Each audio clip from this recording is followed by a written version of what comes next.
हम जिस धरती पर रहते हैं उसे हम समझा हुआ ग्रह मानते हैं। हम कहते हैं धरती पर 7 महाद्वीप हैं। हम कहते हैं धरती की सतह मैप हो चुकी है।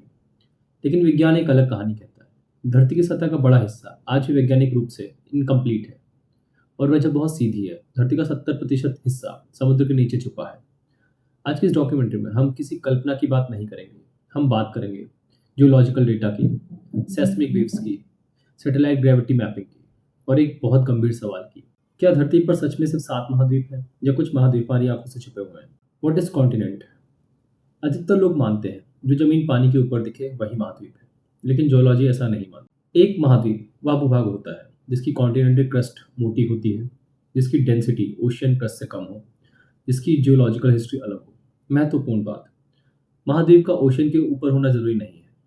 अगर कोई लैंड मास समुद्र के नीचे है लेकिन उसकी क्रस्ट कॉन्टिनेंटल है तो विज्ञान उसे महाद्वीप मान सकता है। यहीं से हिडन कॉन्टिनेंट्स की अवधारणा शुरू होती है। धरती की आउटर शेल, जिसे हम लिथोस्फीयर कहते हैं, टूटी हुई प्लूटो से बनी है। ये प्लेटें टकराती हैं, अलग होती हैं, एक दूसरे के नीचे धंसती हैं। इसी प्रक्रिया को प्लेट टेक्टोनिक्स कहते हैं। इसी प्रक्रिया के दौरान महाद्वीप बनते हैं, टूटते हैं और कई बार समुद्र के नीचे डूब जाते हैं। महाद्वीप का डूबना कोई अचानक घटना नहीं, यह लाखों साल लेती है।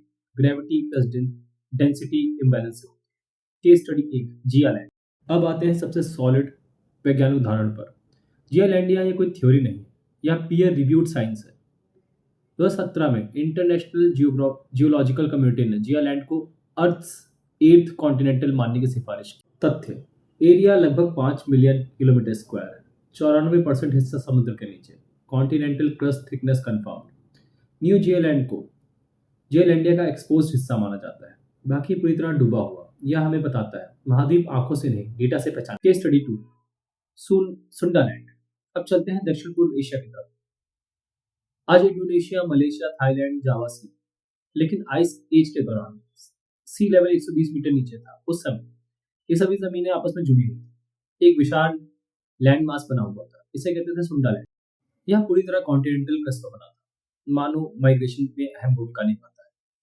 यह कोई खोई सभ्यता नहीं है, यह पेलियो ज्योग्राफी है। Case study 3, Mauritia. अब भारत से जुड़ा उदाहरण।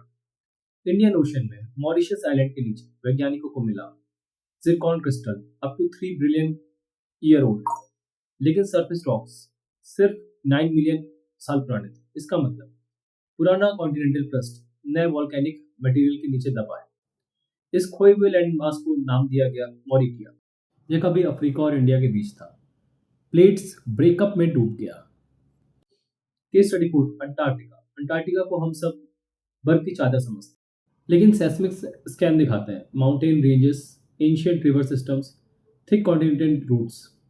कुछ मॉडल सुझाव देते हैं अंटार्कटिका एक सिंगल कॉन्टिनेंट नहीं बल्कि कई कॉन्टिनेंट ब्लॉक्स का फ्यूजन हो सकता है।